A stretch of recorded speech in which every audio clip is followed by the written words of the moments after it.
everybody, and a very warm welcome. It's a delight to see such a large number of our supporters and friends here to have an end of year celebration and to hear an address by, I think, an old friend of the Institute, Professor Steve Freeland, who has spoken to us before on his particular subject, which is outer space and the laws and regulations that govern outer space. You'll have read your brochure and you'll know a fair bit about Stephen's background. Among many other things, he's the Australian participant in the UN Committee on the Peaceful Uses of Outer Space, UNCOPUOS, a body of which we hear too little, perhaps because it's a successful UN body and they're not all of that reputation. So without further ado, because time's running out, I will introduce Steve Freeland.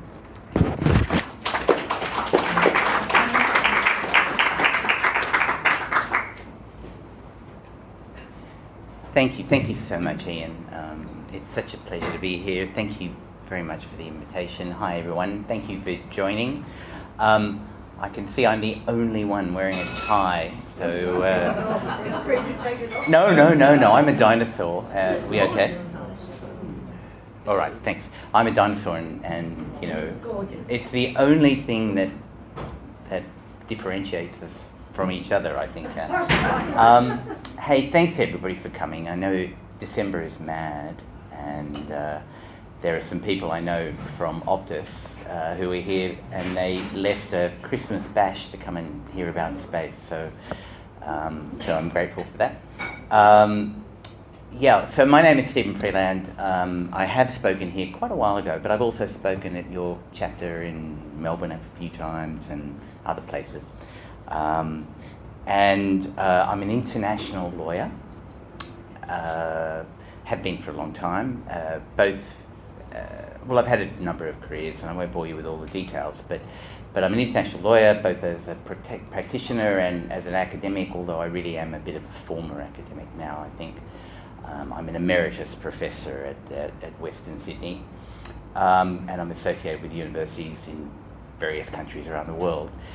But as an international lawyer, I've done a lot of work with the International Criminal Court, and in fact, next week I'll be addressing in New York the Assembly of States Parties for the International Criminal Court statute. I've done a lot of work there. But about 80-90% of my practice is about space. So thank you for coming along. Some of you will know quite a lot. Some of you may think, what is this guy talking about and why is this important? So I'd like to take you on a journey, and hopefully you'll find it interesting. I'll take questions anytime, but maybe at the end it might be a bit easier, and I'll try to leave some time, although you know what it's like when people start talking, they never shut up. So Ian, just go like that, and I will. And to talk a bit about the international governance of space, why that's important, and what the challenges might be. So why is it important? I can't remember what my slides say. And I've lost them already. There we go. Oh no, I'll come back to that later. Space. Okay. Every day, each one of you in this room will use space 30 times.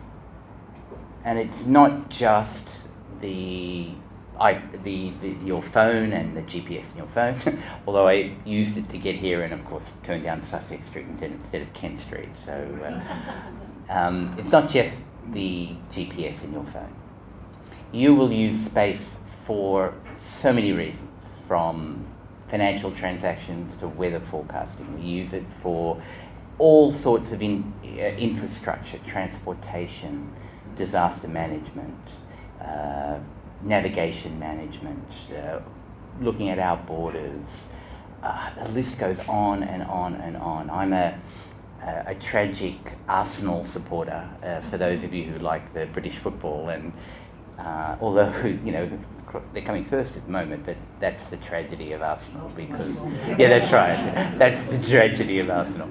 And but the only reason I can watch them is because of satellites, and every part of the critical infrastructure of this country And if I was standing in any country in the world, I would say the same thing. Every part of the critical infrastructure in this country is dependent on space. If we did not have access to the technology of space, the lights would go out, the transportation system would collapse, our financial systems would collapse, our sewage system would collapse, our electricity would collapse.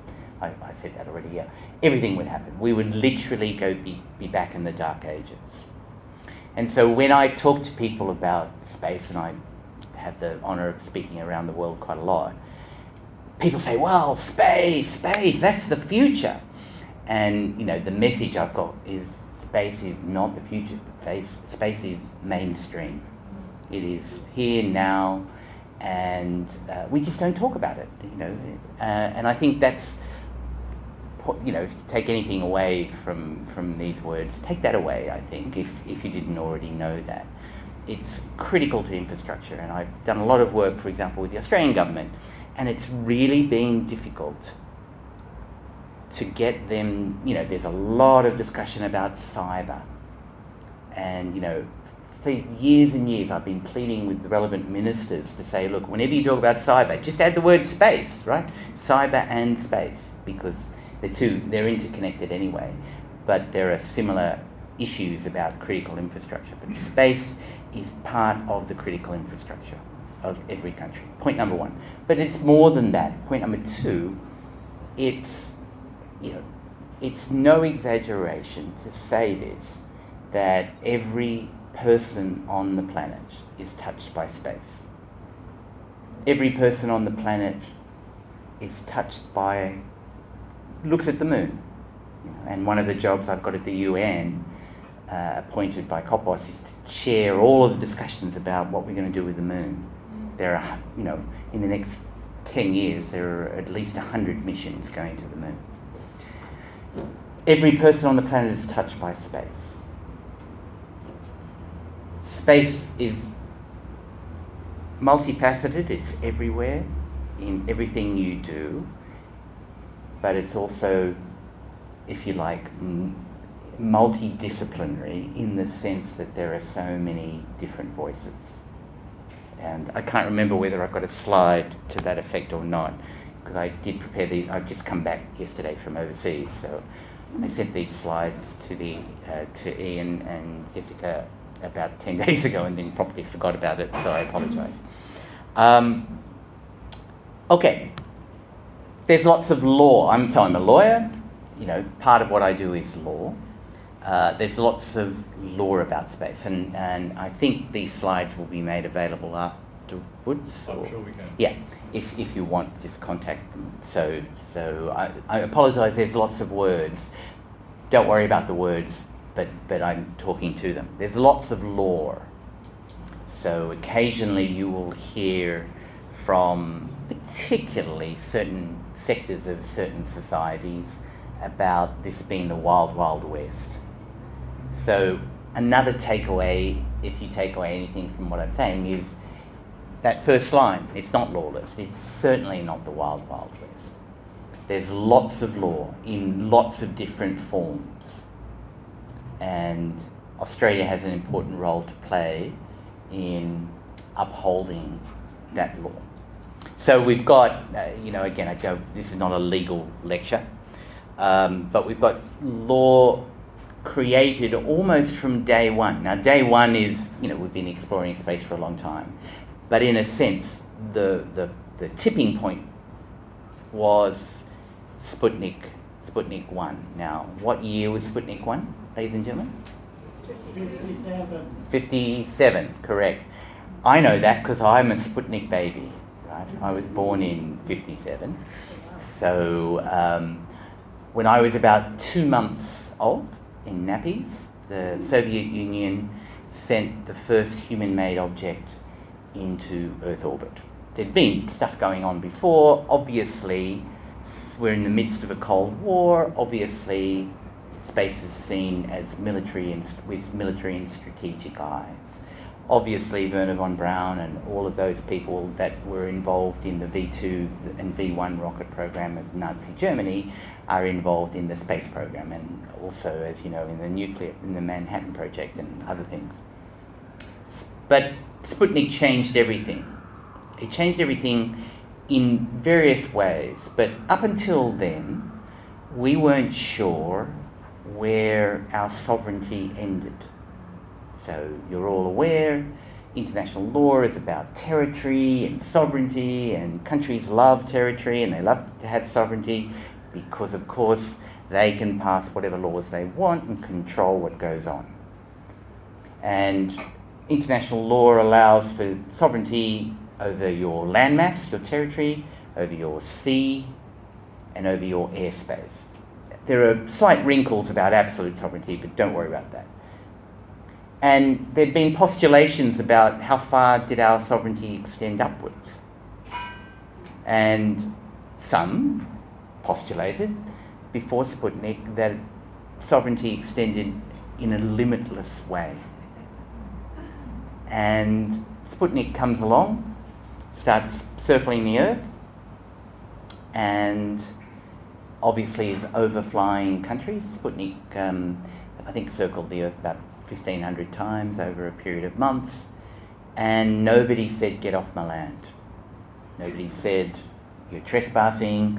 Nobody said, "You need my permission." And so almost immediately we understood, and there are various ways international lawyers would express this, customary international law, but I'm not going to bore you with all that.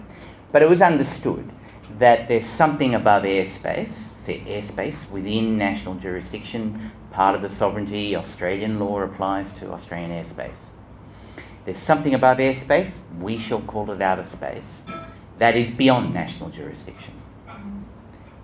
So Australian law applies to the airspace above us. Australian law does not apply to the outer space above us.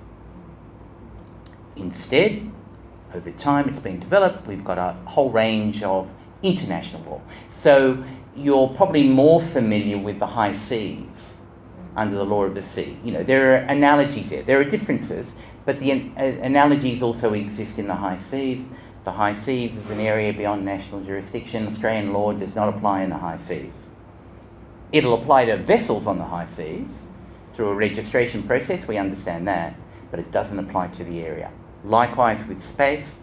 So we have a lot of international law, we've got a set of treaties. Australia is one of the few countries that is a state party to all 5 of the UN treaties, all created through COPOS. I'll come back and talk about COPOS, and I'll also come back and talk about the demarcation between airspace and outer space. I don't want to give the game away yet. But there's a lot of law, we've got a lot of treaties. They're all agreed through a consensus process. Again, I'll talk a bit more about that.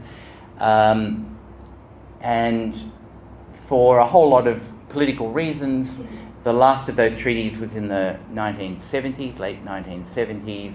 We haven't had a space-related treaty through this process since then, but that doesn't mean we haven't stopped. We being that process, there's been lots of soft law. I hate that expression, soft law, but that's something that lawyers use.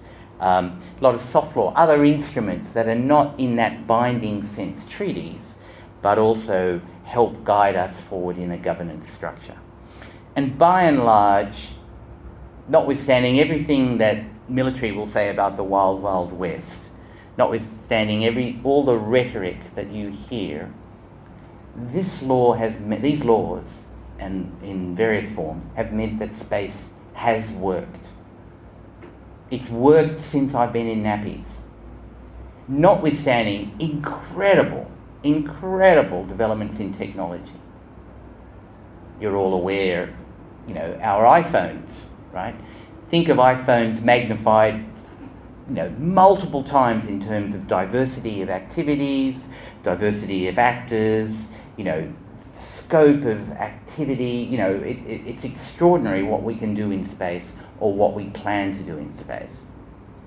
But yet, notwithstanding the fact that these fundamental principles, and they really are reflected in these treaties, particularly the first one, were already agreed, when I was a young boy, they still serve us really well and will continue to serve us well. Notwithstanding the whole paradigm of space has changed.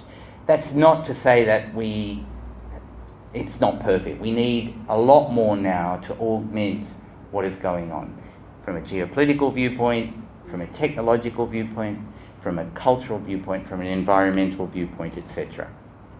Anyway, there's lots of law, and that's at the international level, but there's also increasingly lots of national space law because, as I said, that diversity of actors that have grown now includes the private sector. You're aware of some high-profile people, but there's many, many, many more. And for various reasons, they also need to be regulated. They're not regulated by the treaties because that's not what treaties do. They regulate the countries. So we've had increasing numbers of national laws. Australia has had, we're celebrating, I'm giving a speech in Parliament, to the, what's it called?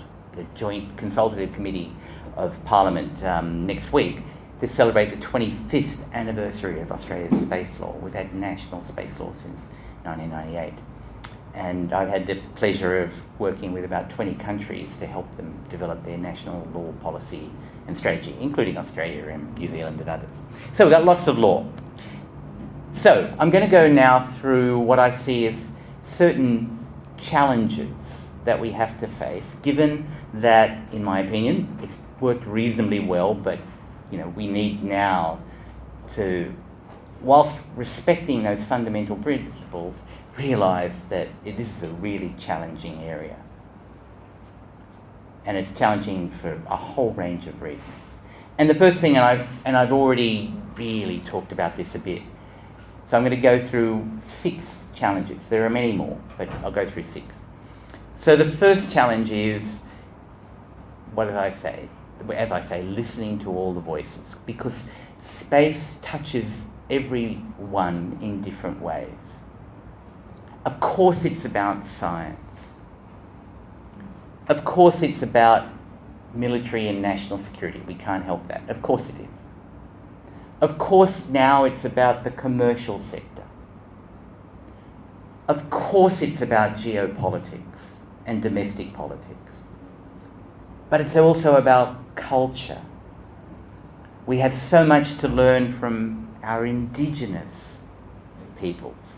Australia's indigenous peoples are known as the world's first astronomers. They've been here for 65,000 years. If you look at, I sit on the board of the Australian Space Agency. If you look on the symbol of the Australian Space Agency, it's a map of Australia designed from an indigenous perspective of space. It's really quite clever. So space is multifaceted. And again, you may disagree, but I don't think it's an exaggeration to say the future of humanity will be dependent upon the way that we interact with, respect, and understand our place in space. And if we think of space as purely something to exploit, at least the space around us, or something that is for national security, overarching everything else, and military supremacy and domination, then sadly that will come and bite us in the backside later on. So, challenge number 1 is listening to all those voices, because there are some loud ones and there are some that don't have voices. I am appointed by the United Nations, and it's difficult to hear all those voices in the United Nations, for example. In COPOS, and I'll talk a bit about it, that Ian very kindly mentioned, which is getting on to 110 countries now, and all the countries you'd expect. Industry is not represented, and indigenous perspectives are not representative, and the very difficult cultural perspectives, etc. So we've got to make sure that all these voices are listened as we now meet the challenges of developing further governance frameworks, whatever they may look like, to meet the way that space is changing. So we're always going to use as our bedrock the fundamental principles that revolve around peace, revolve around cooperation, revolve around benefits for humanity. They are the principles. They're binding principles. You know, a lot of people say, well, it's just aspirational. They don't really mean it. Well, that's what the treaty says, right? And all of these countries are parties to these treaties, including Australia. But we have to make sure that as we move forward to meet the incredible changes in the paradigm space, using them as a bedrock, we augment them with governance principles, taking into account all the voices. You might not agree with all the voices, you might not in the end take them into account in the final determination of how you're going to, move forward, but you've got to hear them. And in my role, that's what I try to do as I travel around the world. So that's the first challenge. Okay, pretty straightforward. Second challenge is how we think of space. And there's a real dichotomy at that international level about what space is.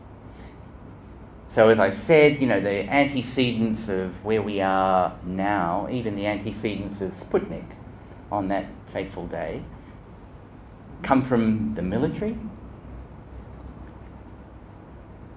Rocket technology was, and to a certain degree still is, thought of by some as missile technology. And really, and the engineers can tell you this, but my understanding is if you have an ICBM, a ballistic missile on the launch pad, you can't just by looking at it necessarily tell whether it's tell what it is. It could be something going on a civil activity, or it could be something else. You'll be able to tell very quickly after you see its trajectory.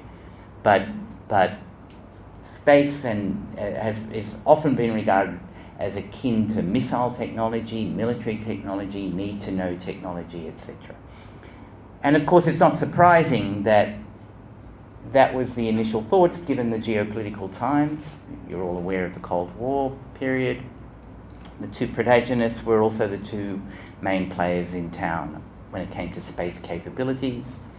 And after Sputnik happened, if you go to the New York Times on October the 5th, 1957, it's all about Sputnik. First paragraph will say, wow, look what humanity is able to do now, right? And the rest of it will be, oh my goodness, if they can do that, what else can they do? We've got to double and triple and quadruple our own efforts. And, history, the Soviet Union first, had the first orbital spacecraft, first human in space, first dog in space, first woman in space, etc., etc. And so in 62, 63, President Kennedy made that fateful speech at Rice University where he said, and you've all heard the speech, we're going to send a human to space, to the moon, and bring them back safely by the end of the decade. Can you imagine working in NASA when he made that speech? He said, what? When? Incredible. And history will show that, of course, the Soviets were trying to do the same thing. It was a race. We hear about the space race. I don't like that as an expression, but it was a race. And Kennedy said, we have to be first. And Johnson said, pardon the language, he who is the first in space controls the world. That thinking was very much a part of it. And so space clearly needed some governance early on. We'd had the Antarctic Treaty, some of you will be aware of, in 1959, where there was great fears about nuclear weapons being stored or even used in Antarctica, and a remarkable treaty, the Antarctic Treaty, where the agreement was made that there'd be a moratorium on nuclear weapons and also claims of sovereignty. So there was great fear about what space meant and what was going to happen. So in 1958, the UN established the United Nations Committee on the Peaceful Uses of Outer Space. That P is important, peaceful. UNCOPOS became a permanent committee in 1959. Australia was a foundation member state. There were 18 foundation member states. Australia was a foundation member state. Set up in Vienna. Ultimately, it started off in New York, but it's now based in Vienna. Vienna is, I was saying to some other people, the third largest UN city in the world. New York, Geneva, Vienna. So it's a big UN complex there, and COPOS is there. And then because the military people still were thinking about space as being a needs-to-know thing, there were another UN body set up around that time, a bit later, 65, that is now called the Conference of Disarmament, which is based in Geneva. And its mandate includes weapons, including sort of weapons and military stuff in space. And so this dichotomy was set up that the governance of space was such that something is either peaceful, and we'll send that over to Vienna, and they'll deal with it, or it's something else, and we'll send that over to Geneva, and they'll deal with it, right? Where it will be stuck in deadlock. And yeah, well, I'll come to that. Yeah, thank you. And never the twain shall meet. And that was the thinking. And as our friend have just said, the CD, the Conference of Disarmament, can't even agree what they're going to have for dinner, let alone, substantial issues. But that's another issue. But there was this dichotomy of thinking. And that is so inaccurate when you think of what space is. Space has always been, but is increasingly, what you might call a dual use area. What does that mean? It means that at the same time, a space object, satellite, can be servicing civil society, servicing commercial customers, and at the same time can have customers who are the military, who are using the capabilities for military purposes, whatever they may be, right? And I won't go into detail, but it's all public knowledge. Australia has a geostationary satellite that is designed to do that. It was actually designed to do that. So that, I don't know whether it's half, but let's say half the payload was for civil and commercial users, and half the payload is used by Australian Defence Force, yeah? Obviously under massive encryptions and all of that. So space is, really a dual use area, and it's becoming more and more so. More and more so because the private sector is more and more involved, and countries are using the private sector more and more for their national security interests as well. So this dichotomy just does not work. It's inaccurate. And given also the deadlock in the CD, COPOS seems to have been reasonably successful, although it has some challenges. But every time in the past someone at COPOS, a country would make a statement which begins to delve into the military, security, weapons type discussion. Others would get up, and I won't say which countries, but you can imagine some countries would get up and say, we can't talk about that here. That's not part of the mandate of this body. That belongs to another fora, meaning the Conference of Disarmament down the road. And so this dichotomy is a real challenge. More and more, I've been representing Australia at COPOS for about a dozen years now, more actually, yeah. You see that the discussions are becoming more and more quote-unquote robust, which is a horrible diplomatic term, but because you've got to walk on eggshells here. But because nothing is being done down in Geneva, and there's a recognition that these things are interrelated, there's more and more discussion taking place in COPOS. But it's tough. But this is a challenge. We've got to overcome it. This is COPOS, right? This is where we meet. We meet 3 times a year. This is Boardroom D in the UN city in Geneva, in Vienna.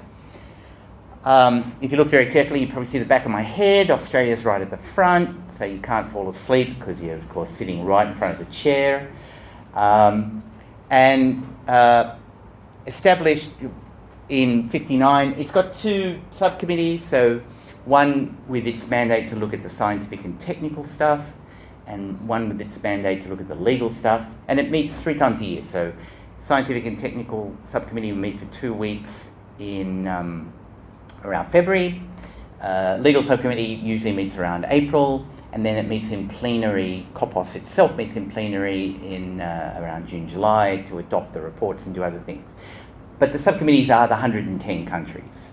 Or it's 102 at the moment, but it will very soon be 110, and then 120. You know, since I've been representing Australia, it's grown by 50%. And that's extraordinarily quick. You know, so this is, you know, this is large. It's got all of the countries you would expect and more. Every decision has to be made by consensus, and because I'm appointed to chair a lot of these meetings, you can imagine that's challenging. It's challenging in the best of times. Imagine what it's like now, because this is what the countries look like. Yeah?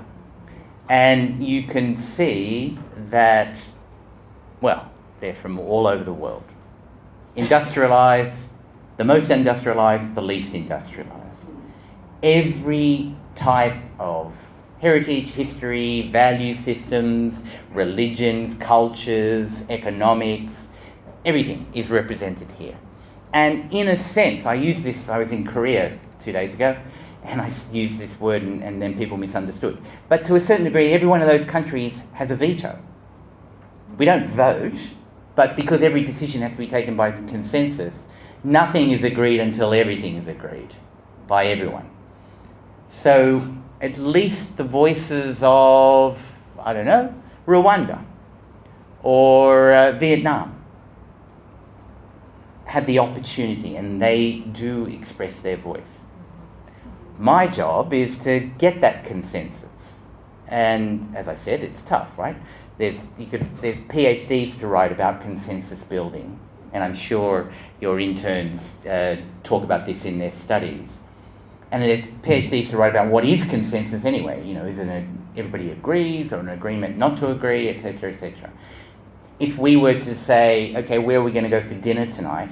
I know the food here is wonderful, but assume there wasn't food here. Where are we going to go for dinner? Let's agree by consensus. And you would say the Vietnamese restaurant, and you would say the Italian restaurant, and you would say the Mexican restaurant, and you would say the Australian restaurant, and somebody would say McDonald's, I'm sure.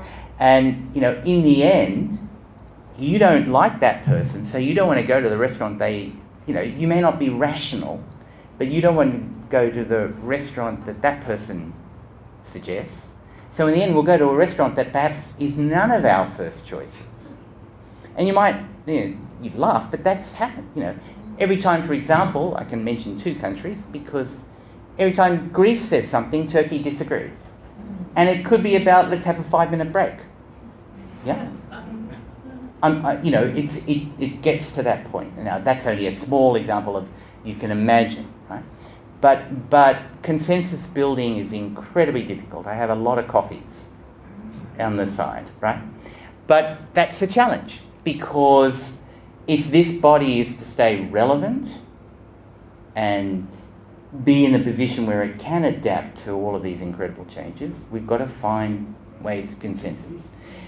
And when you've got countries, as we had shortly after the invasion of Ukraine, where Russia would say things about denazification and genocide, the instructions for other countries is they walk out of the room, and they did.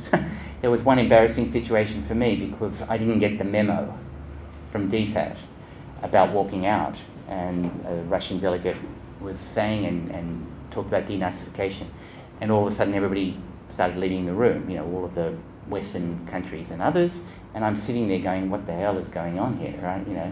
And for a good 30 seconds or 40 seconds, and this is live streamed, these proceedings are live streamed. The Australian representative is sitting there with Iran and Venezuela, and so I thought it's probably a good idea to leave the room. And, I then apologised to DFAT, and they just thought it was funny. Oh, sorry, we forgot to send you the memo.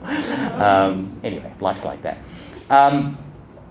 But this is a challenge, and yet it's achieved an awful lot through consensus. But consensus is really, really hard. You've got to keep the dialogue going. People have said to me, well, we should eject Russia from the room, And firstly, you can't do that from a UN body anyway. But secondly, there's no logic in that because it's dialogue. And thirdly, even though what I said before, it's broadening its discussion, this is a body that talks about peaceful uses. If you're going to eject countries from a dialogue that talks about peaceful uses, you've got no chance, right? So anyway, big challenge. What's my next challenge? Oh, okay, this one. So this is what Sputnik looked like. And a Russian scientist told me, how there were these famous beeps. The beeps did nothing, really, but the Soviets made sure that it could beep because that would freak out everybody, particularly the West, even more. Because space, like other things, is all about this, right? Chest beating. Yeah, it's all about chest beating.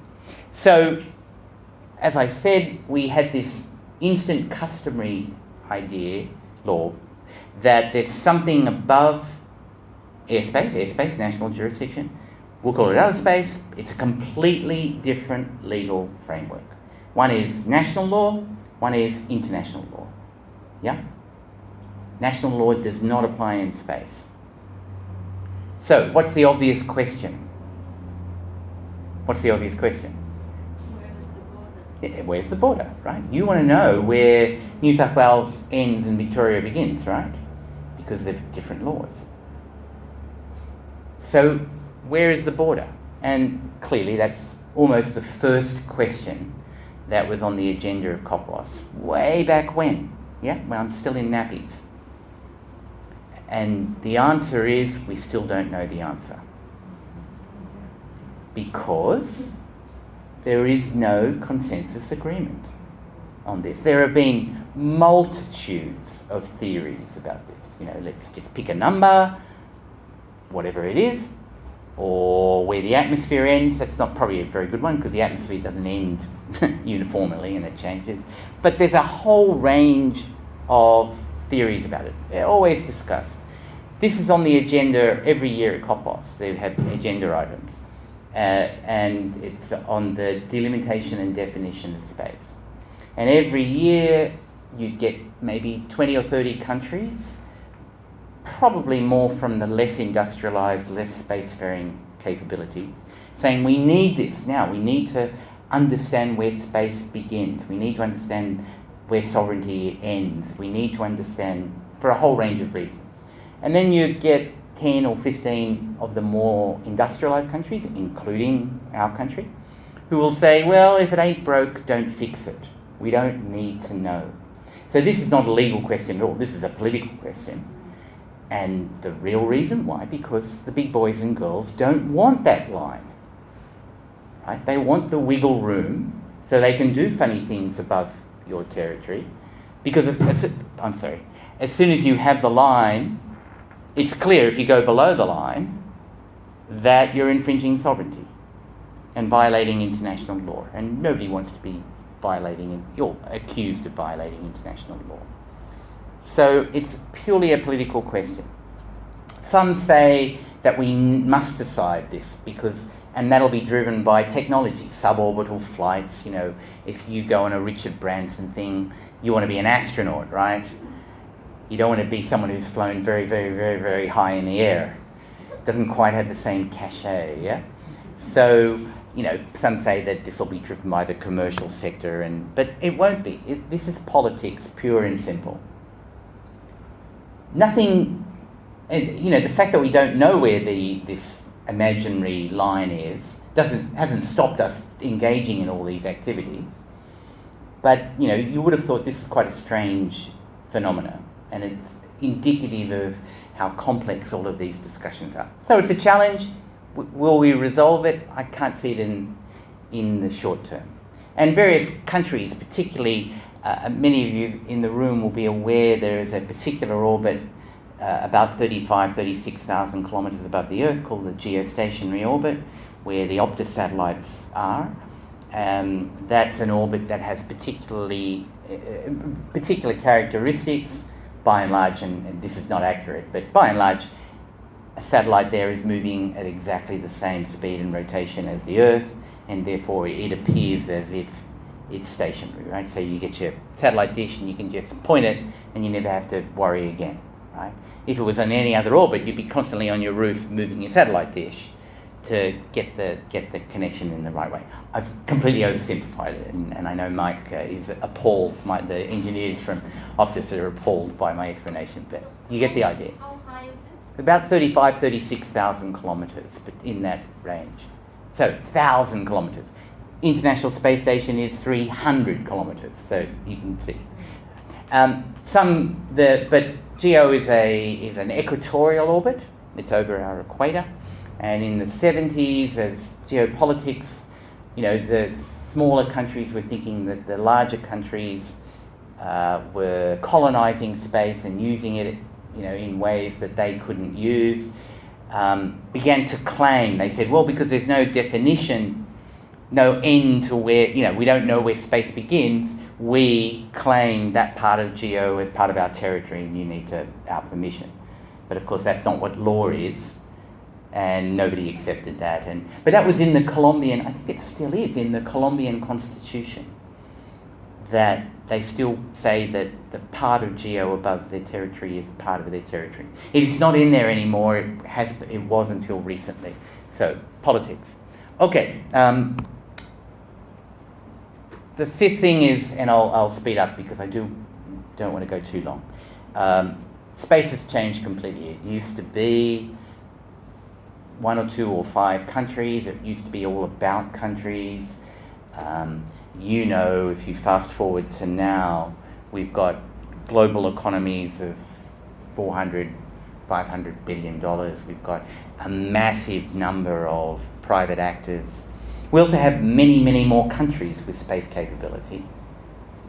So instead of 2 or 3 at the beginning, there's maybe 70 or 80 that have some form of sovereign capability, albeit completely at different levels. Australia's capability is not America's capability, for example, and there are many in between and below us as well. But that also means that 120 countries of the world have no capability. And yet, as I said at the beginning, every country in the world is dependent on space. So you can see that raises interesting issues. But we also have a massive number of private sector entries now for a whole range of reasons. They've developed their technology. Militarization has helped, although big satellites are still important. But clearly, private sector can develop technology where states can't. And they can raise money in the capital markets. And so more and more, you've got countries relying on their private sector for the technology and being paying customers of those. And that gets back to the dual use thing that I mentioned. Lots of issues there. We've got to cope with that. But one issue that it has come to light more recently has been the involvement in the private sector more and more in military activities. Now, in Australia, for example, we're developing a space sector. I mean, Optus has been around for a long time, but we're developing a space sector. But some of these smaller companies will only survive if they get contracts from government. The only really part of government that's spending money is defence. And so private sector to survive needs to be involved with military contracts. Well, contracts for the military, whatever that is, right? Okay, that's the way it is. You can like it or lump it, but then if you don't have the contract, you don't survive. You don't have... So you've got to think about that.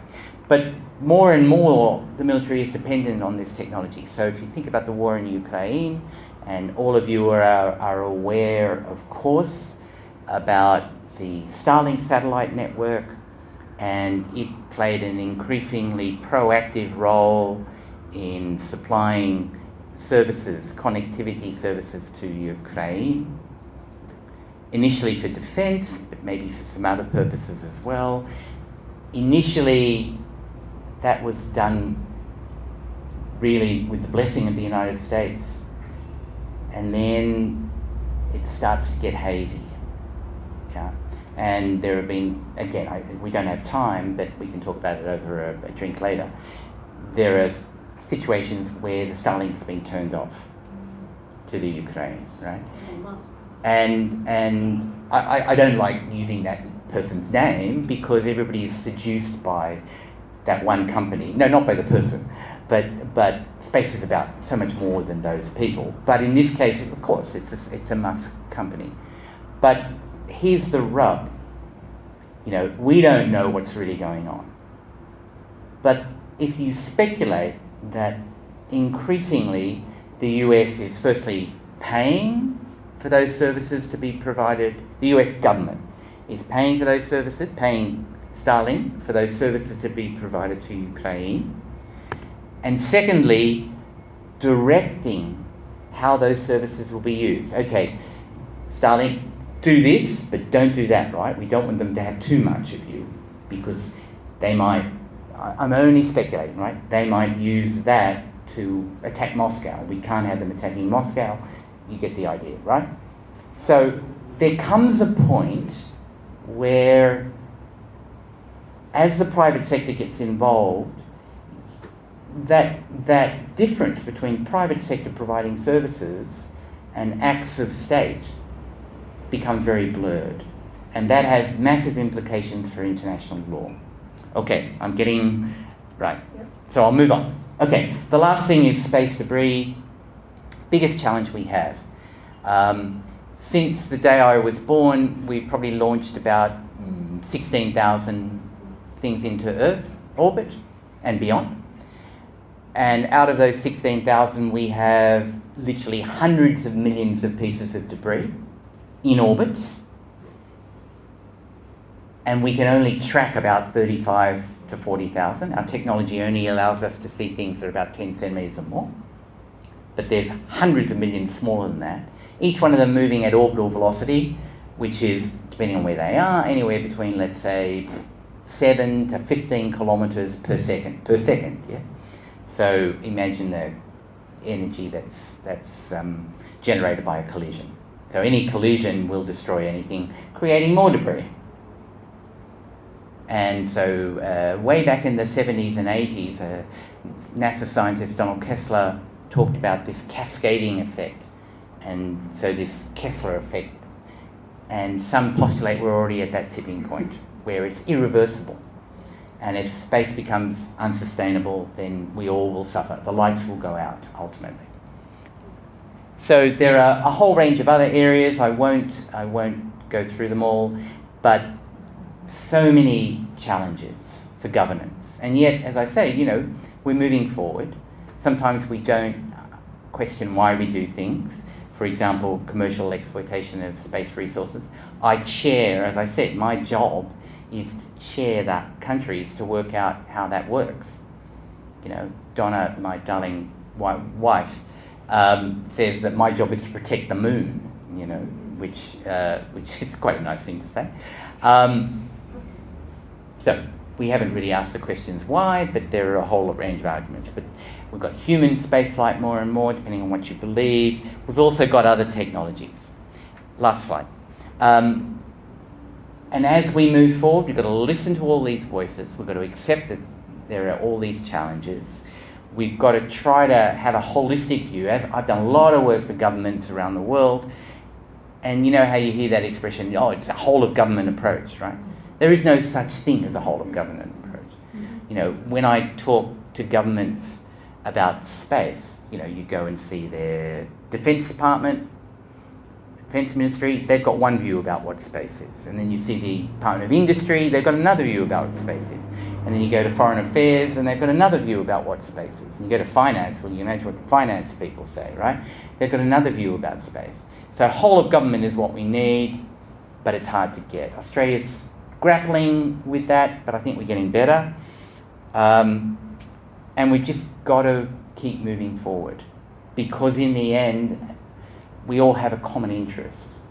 So my last point, because I'm at the last point, is this. And people say, how can you be optimistic? The world's falling apart. Space is just another, according to the military, war-fighting domain. It's all going to blow up literally in our face. Well, why am I a little optimistic? Just a little, right? It's all about the narrative. But just think about the great challenges we face in the world. Think about climate change. Massive challenge. Who suffers when we're with climate change? We all suffer, of course. But who will suffer the most? It'll be the smaller countries, the small island states, those that can't adapt. We all suffer, but those that can't adapt will suffer more. If you look at the challenge of space, because if we screw it up in space, that will have devastating effects on humanity. What happens if we screw it up in space? We all suffer. But who will suffer the most? It's the big countries, right? Because they've got the greatest space capabilities, which has given them incredible competitive advantages. They can do a whole bunch of things. They have the most capability, but they are therefore the most vulnerable. And so my ray of hope, I wish I could say everybody will sit down, smell the roses and be wise. But my ray of hope is, and this is the subliminal message that I constantly try and others do, is, hey, to the larger countries, you don't like this one and they don't like you, but you both have a common interest, right? Your common interest is not to cross certain lines, because if you cross certain lines, it'll only bring you back down, both of you back down. And so there's a common interest there to compete, of course, to spy, because that's the nature of who we are. But there's a common interest not to go too far. Of course, there may be, states don't act rationally, and there may be irrational actors. But in the main spacefaring nations, at least, they won't say it publicly, but privately, they all understand that, if I do something too much to you, that's only going to reverberate against me. And so let's hope that thinking keeps going. But there's a big role, huge role for civil society in all of this. Because, as I say, states don't necessarily act rationally on these matters. There's so much politics. With that, I'll stop. Thank you.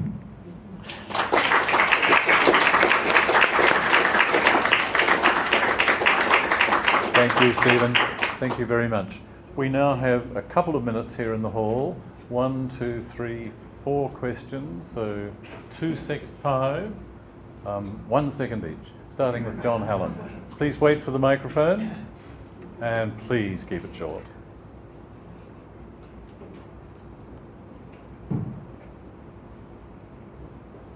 Down here, Daniel. Over to you. I've been asked to keep it short, so I'll simply say the words electromagnetic pulse.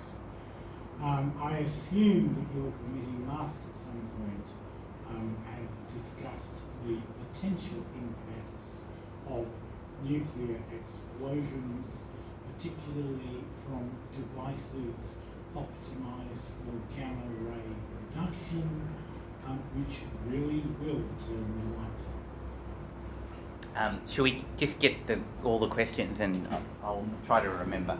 Okay, thank you, John. Another one here, maybe 2 at a time. Okay, thank you. I was just, there are so many questions I'd like to ask, but thank you. What I did want to ask is, you say you're involved with the Australian Space Agency. What are the implications for Australia long term in its recent budget cuts? Okay, thank you. Thanks, John. I had a little bet with myself about what your question would be, so and you didn't disappoint. Firstly, at COPOS, you can't talk about it, right? Of course, it's amazing. You know, and I know, you know better than I, there have been lots of tests of nuclear devices in space. You know that the 63 Partial Test Ban Treaty also bans testing of nuclear devices in space. You know, also in the Outer Space Treaty, there's a ban of placing weapons of mass destruction, including, of course, nuclear devices in space. So, the rules are there. We don't know. I mean, I'm just not in a position to know who's doing what. But, it's about to fall. Clearly people are aware. And in STSC, in the Scientific and Technical Subcommittee, although they can't talk about weapons in a sense, everybody's aware of this. So, of course, there's an awareness. I can't say more because I'm just not in a position to say. I don't know, but your point is well taken. Space Agency. So yeah, I sit on the advisory board of the Space Agency. I don't speak for the agency. I'm not an agency employee, etc., etc. And I'm not a government person, so I don't speak for the government. And I've been involved with the Australian government in space before the agency. In fact, I wrote the charter that the agency operates under. There were some wrinkles by the government, and they said thanks very much, and they just changed a bit of thing. And our charter and everything was written on an assumption. We took the model of the Canadian Space Agency. This is before our agency was established. We took the model of the Canadian Space Agency, which had at the time a budget of $400 million annually. The government took all of our suggestions with a bit of, but gave our agency a budget of 40 million, 10%. So governments here, I don't want to be critical of any government, right? But it's always a tough sell, space, which is why I go around talking to people to say, space is now, right? It's not the future, and people need to understand that. The agency was established with a jobs and growth mindset.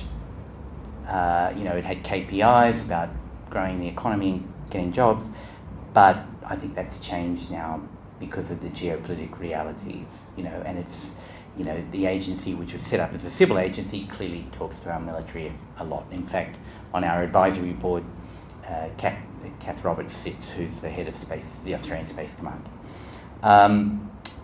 There have been recent budget cuts, correct? I don't want to criticise one way or the other. Implications for its operation are? Well, certainly the industry is depressed by that. Our curse in this country is the 3-year electoral cycle.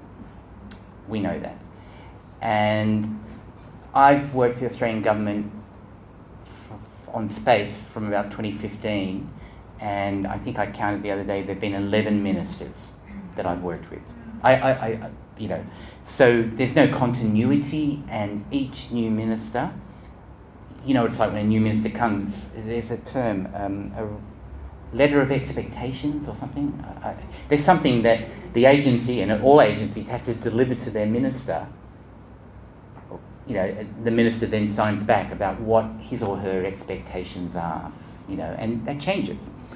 So there were massive cuts.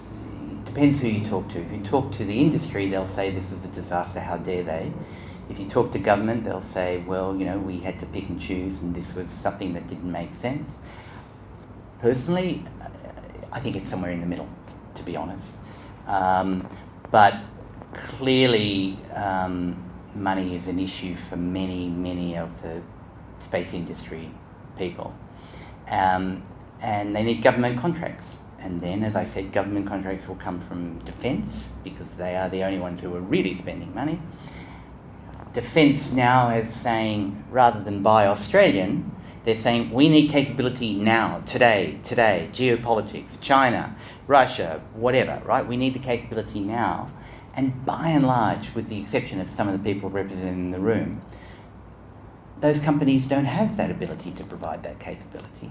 And so you're finding that the big contracts are actually still going to the US primes, but the US primes are being told, but you've got to involve the Australians, right? And then my partner, who's a commercial lawyer, acts for some of those Australian companies who, in their negotiations, are essentially being screwed by the US primes, right? I mean, that's negotiation. So wouldn't it be great if we had a lot of money? But, Enrico Palermo, the head of the agency, has just got to keep on saying what he's saying, which is, all right, you got to live with the tools you've got. They obviously should be lobbying for money all the time from the government, and just prioritise, So it's depressing to the industry, but, we've just got to prioritise and maybe change our expectations about who we are. I'd like to suggest that we make do with just 2 questions here in the hall, because our end of year festivities continue in the courtyard with seasonal desserts, and you don't want to lose them. So 2 volunteers for the next 2 questions. Richard? Yeah, Richard Bronowski.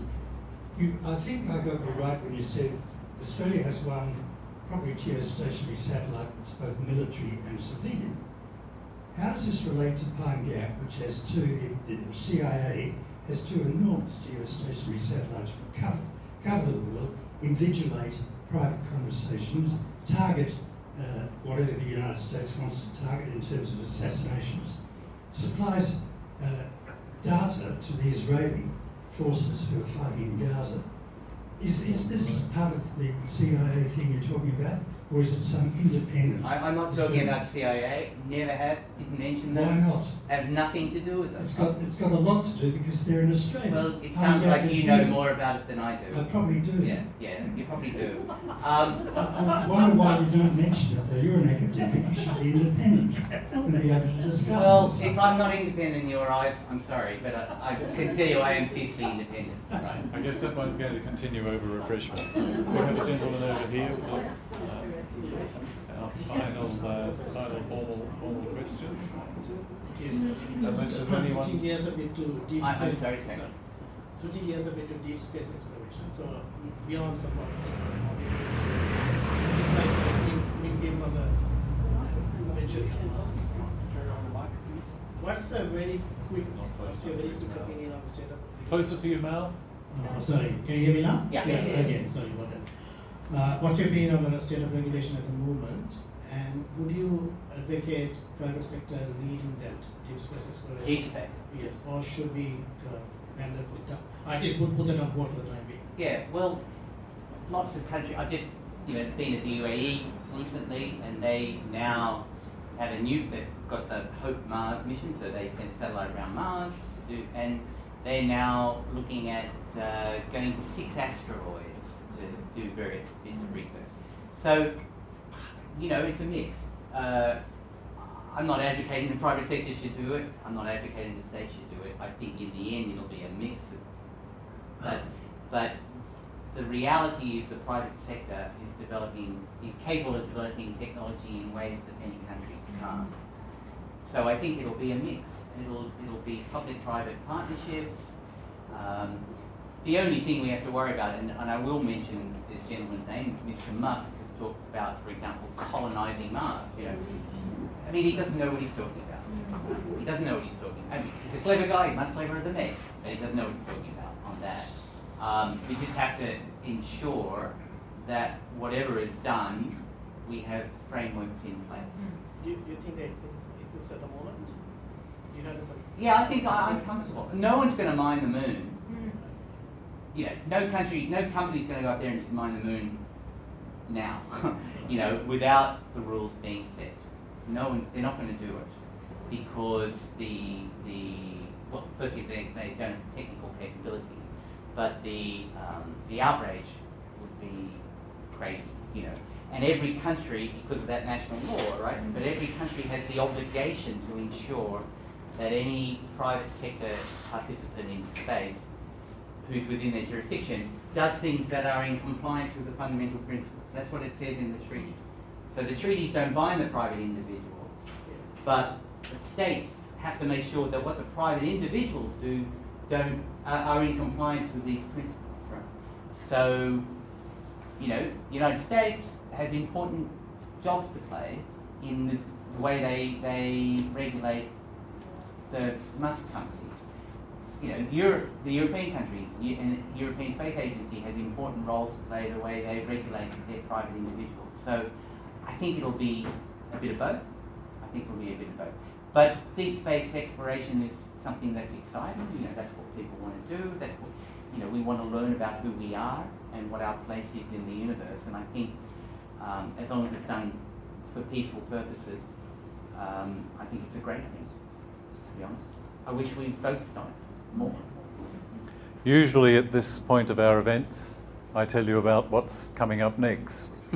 But we've reached the end of the road for 2023, so please watch your websites for announcements of what we'll be doing to get 2024 underway.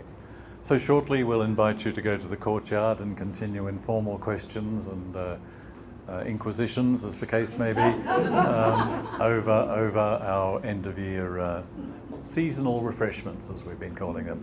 But to round the evening off, I'll ask one of our interns, Daniel Yang, to move formal vote of thanks.